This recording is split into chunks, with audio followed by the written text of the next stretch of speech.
Hello and welcome back to C&D Nintendo.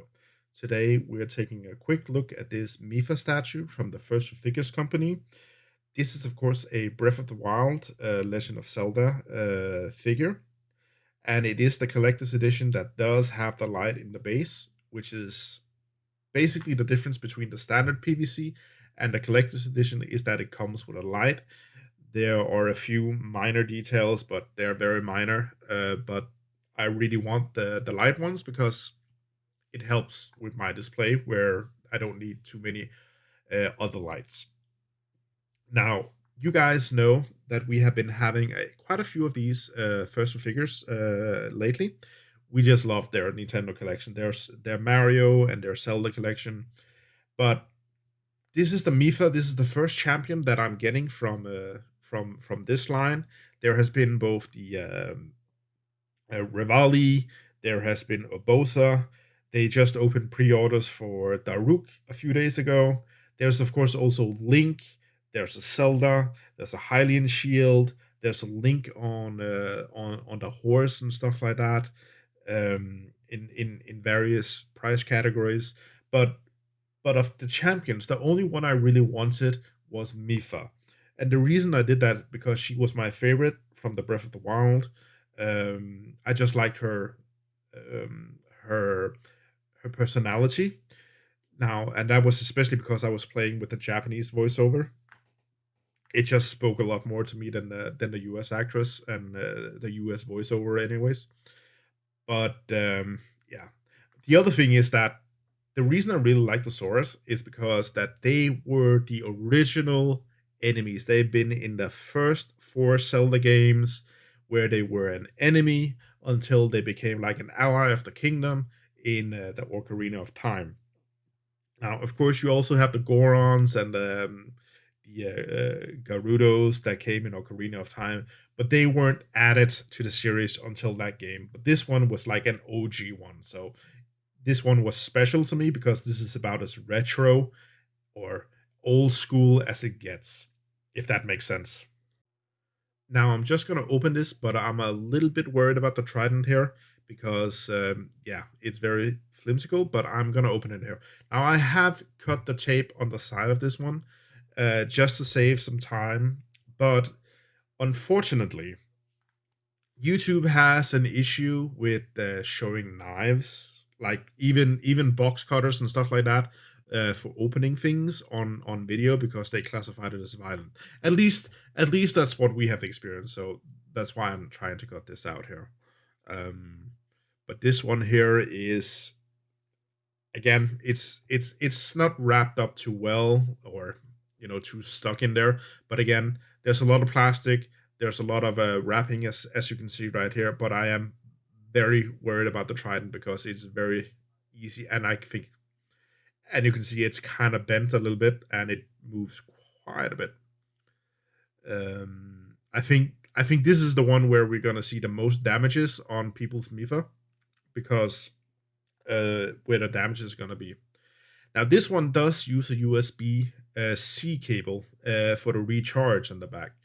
Um, it is very important that you read behind the box because we have another one that we're going to show you next week, which used a micro USB. And yeah, let's put it like this: I got a wrong cable for this one, but that has been fixed now. Now, as said, the Trident is a little bit bent, but I think that's because in the box.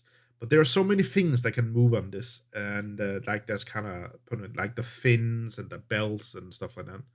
And it's the first collector's edition that I've had of any of these, and I'm just amazed and surprised. I'm really speechless when it comes to this because it's just beautiful. And here is where you put the cable, from the looks of it. And here we actually do have has the collector's edition and the year.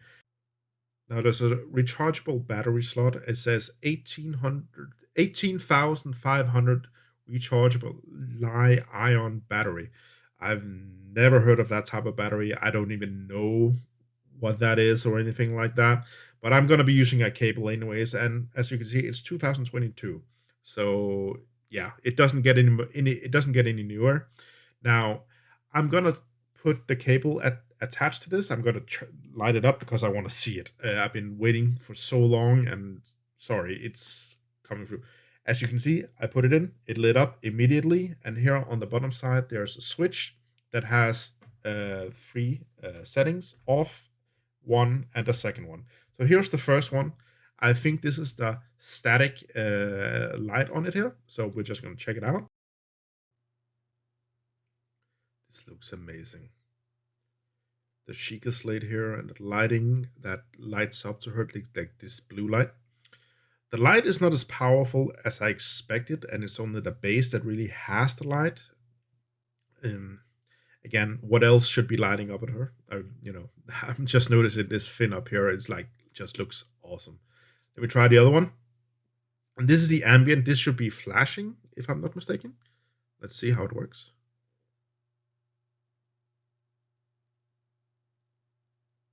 Waiting. Waiting.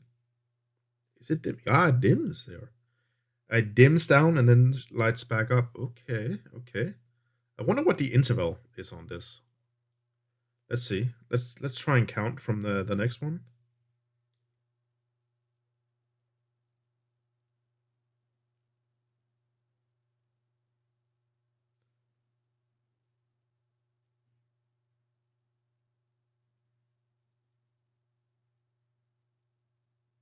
It's 5 seconds. 10. Okay, so every 10 seconds it's supposed to dim down and then light back up. Okay, interesting.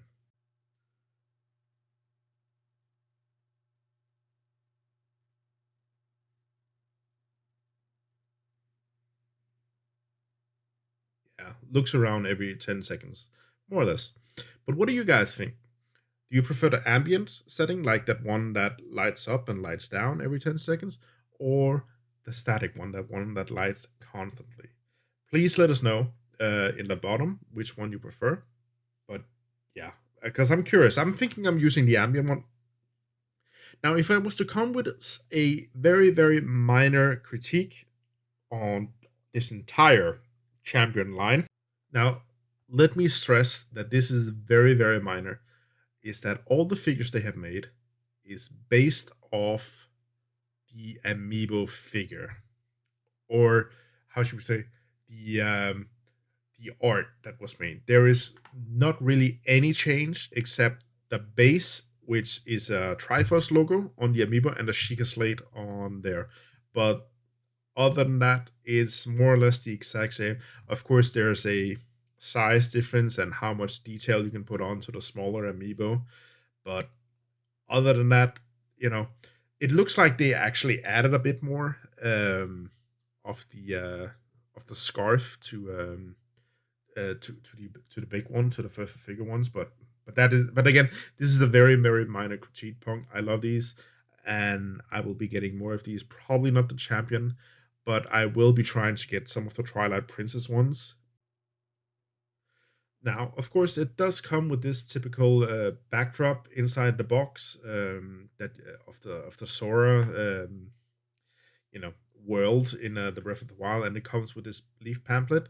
And don't worry, these 500 points will already be used before anyone sees this video, so don't even bother. But as you can see, you can cut out the backdrop and put it in. I tried with some of the other ones and it didn't look great. It didn't look great. Here we have Rivali, Zelda, Link, and the Hylian shield as well as stuff. And here you have the Mipha thing. You have the Sora champion who travels wish gracefully through water. She's kind but shy and rarely speaks out. She has a special healing ability that even her fellow Soras do not possess. Again, I really like this one. I love this character in the game. But yeah, a small figure. Sorry if we were rambling a bit on, but again, I am very speechless with this one. But I wanted to share this with you. This very special one for me. But yeah, again, let us know ambient or static, and be sure to check next week because we actually got one more collector's edition from First4Figure next week that we want to show you as well. So pay attention. We'll see you next week. Thanks for watching. Bye bye.